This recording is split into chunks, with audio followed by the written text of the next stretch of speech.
Bonjour et bienvenue au CHC. Dans cette prochaine capsule, vous serez familiarisé avec les règles et politiques qui existent au Centre de simulation de l'Université de Montréal.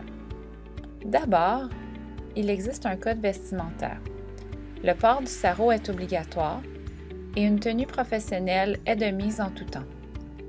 Prenez note que 3 oublis conduiront à une note de manquement au professionnalisme. Veuillez noter que pour les premières années, votre sarrau vous sera remis plus tard durant la session. Alors, vous pouvez faire fi de cette règle pour le moment. La règle du port du sarrau existe pour les raisons suivantes.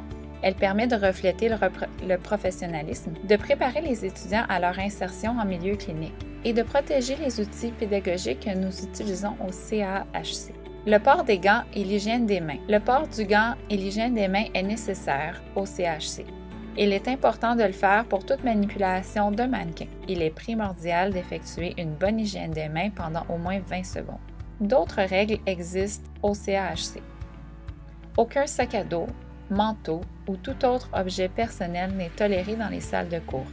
Des casiers seront mis à votre disposition pour y mettre vos effets personnels. N'oubliez pas d'amener votre cadenas. Votre cellulaire devra être mis en mode silence. Aucun breuvage ni aliment n'est autorisé dans le centre. La carte étudiante ou toute autre carte d'identité avec photo doit être montrée à l'arrivée au CAHC. Il existe une entente de participation pour les activités de simulation. La politique en vigueur au CAHC concerne les modalités suivantes. La confidentialité des sessions, les enregistrements vidéo, les découvertes fortuites touchant la santé. L'entente de participation sera disponible sur Examsoft.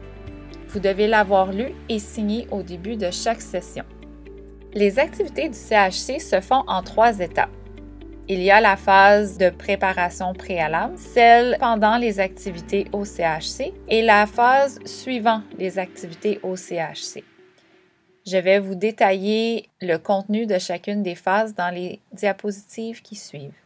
Veuillez prendre note que des points sont octroyés à chacune de ces parties par la réalisation de vos pré-tests, post-tests, ainsi que par votre présence à l'activité. Soyez attentifs aux détails de chacune. Les activités du CHC comptent pour 10 % de la note du cours total. Alors, il est important de participer à chacune de ces étapes.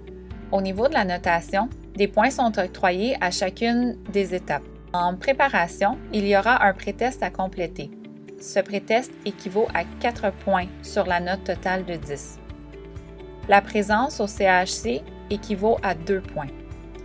Et votre post-test équivaut à 4 points. Avant de venir au CHC, vous allez devoir préparer votre activité. Pour s'y faire, rendez-vous sur le site Medcours. C'est sur ce site que vous allez retrouver les documents préparatoires à l'activité. Sous chacun des cycles de cours, vous allez retrouver le détail des préparatifs pour vos simulations. La formation préalable peut se faire de différentes manières. Pour certains cours, des lectures préparatoires vous seront rendues disponibles. Pour d'autres cours, de courtes capsules vidéo vous seront disponibles via Medcours. Ces vidéos seront à visionner avant votre présence au CHC. Veuillez prendre note que vous êtes censé de faire une préparation de manière approfondie et maîtriser les concepts présentés dans les capsules et dans les lectures préparatoires avant de vous présenter au centre de simulation. Les évaluations avant et après les activités de simulation se font sur la plateforme Examsoft. L'évaluation à faire avant l'activité de simulation se nomme pré-test et l'évaluation à faire suivant une activité de simulation se nomme post-test. Afin de pouvoir télécharger ces examens, vous aurez à entrer le mot de passe suivant qui est CAAHC 2021. Ces évaluations seront disponibles pour le téléchargement et le téléversement à des moments bien précis en lien avec votre activité de simulation au CAHC. Pour les activités de première et deuxième année, les pré-tests seront disponibles 1 semaine avant l'activité. Pour le téléversement, vous aurez jusqu'à l'heure du début de l'activité pour téléverser le pré-test dans la plateforme Examsoft. Pour les externes, donc les étudiants de 3e et 4e année, vos prétests seront disponibles pendant toute la durée de l'externat. Par contre, il est fortement recommandé de les compléter une semaine avant votre activité de simulation. Pour ce qui est des évaluations post-test, encore une fois, pour les premières et deuxième années, le test sera disponible dès la fin de votre activité au CAHC. Vous aurez 24 heures pour les compléter et les téléverser dans la plateforme Examsoft. Pour l'externat, donc les 3e et 4e années, vos post-tests seront également disponibles pendant toute la durée de l'externat. Mais nous vous recommandons de les compléter le plus rapidement possible suite à la complétion de votre activité de simulation. En ce qui a trait au pointage octroyé pour chacune des évaluations, elles se détaillent comme ceci. 4 points sont attribués pour le pré-test et le post-test. Le pré-test évalue la préparation et les connaissances nécessaires pour bien participer aux ateliers. Les références et les lectures pour le compléter se retrouvent sur l'ENA sous l'onglet de l'activité. Le pré-test consiste en un questionnaire à choix multiples de 4 à 6 questions et la note tiendra compte de l'exactitude des réponses. Le post-test vaut également 4 points. Le post-test évalue les éléments clés enseignés lors des ateliers. Il comporte de 4 à 6 questions à choix multiples et la note tiendra compte également de l'exactitude des réponses. Prendre note que dans le cas d'une absence ou d'un retard, le post-test ne comptera pas et la note de 0 sera octroyée. Un rapport de rétroaction vous sera envoyé suite à la complétion de vos pré-tests et post-tests. Pour les étudiants de première et deuxième année, soit les IMC et IDC, le rapport sera soumis 2 jours après l'activité du dernier groupe prévu à l'horaire. En ce qui a trait aux externes, soit les 3e et 4e années, il vous sera automatiquement soumis à la fin de votre externat, soit 2 jours après la complétion de la dernière activité du CAHC pour votre promotion. La présence aux activités de simulation est d'une très grande importance.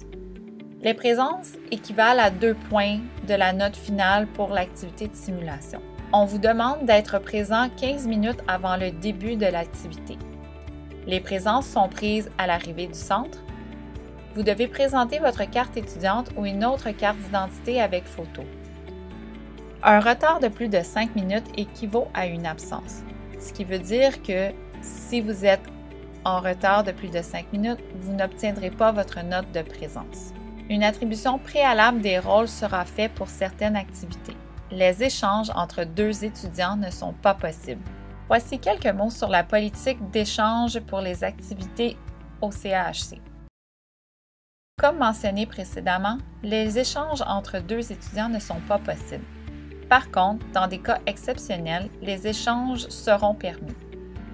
Les conditions à rencontrer pour qu'un échange soit accepté.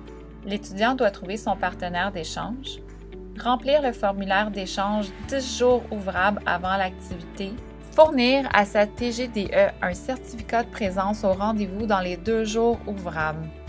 Pour plus de détails, veuillez vous adresser au secrétariat de la faculté pour le campus de Montréal et à la TCTB du préclinique pour le campus de la Mauricie.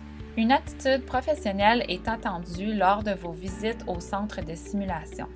Pour tout écart de conduite ou un manquement professionnel, l'enseignant pourra demander à l'étudiant son nom et lui demander de quitter l'atelier. Dans ce cas, un rapport d'incident sera rempli et transmis au responsable du cours et au secrétariat du vice-décanat du premier cycle. L'étudiant sera par la suite rencontré par la direction du premier cycle.